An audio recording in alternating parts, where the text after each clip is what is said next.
Assalamu alaikum everyone, and welcome back to the Tech Horizon. We all use the internet every single day to watch videos or even learn new things. But have you ever wondered how it actually works? Let's break it down in the simplest way possible. Think of the internet like a giant web that connects millions of computers all around the world. These computers are constantly talking to each other, sharing information, and passing messages back and forth. Whenever you send a message or open a website, your information doesn't travel as one big piece. Instead, it gets broken into tiny pieces like data packets. These packets travel through cables under the ocean, through satellites in space, and through routers in your home, all to reach the right destination. It's kind of like sending letters in an envelope. Each envelope knows where to go, and once they all arrive, they are opened and put back together. Now, let's talk about servers and clients. Your phone or laptop is the client. It asks for information. A server is a powerful computer that stores that information, like websites, videos, or emails.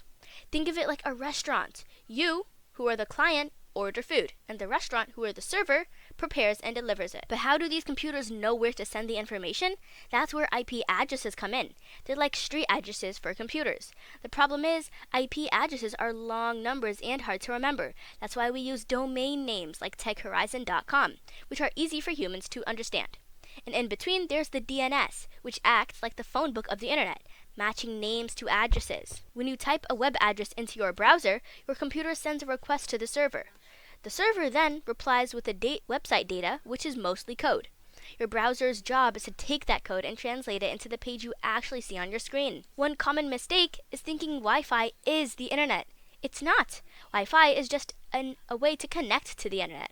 And the cloud, it's not floating in the sky, it's just another name for servers stored safely in huge data centers around the world. The internet keeps getting faster and more advanced with fiber optic cables, 5G networks, and even satellites from space beaming internet to remote places. And who knows, in the future we might see even a quantum internet, which could change everything. So the next time you click on a link or watch a video, you'll know the amazing journey your data takes behind the scenes.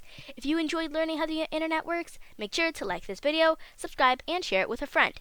Thanks for watching Tech Horizon, where we make software simple.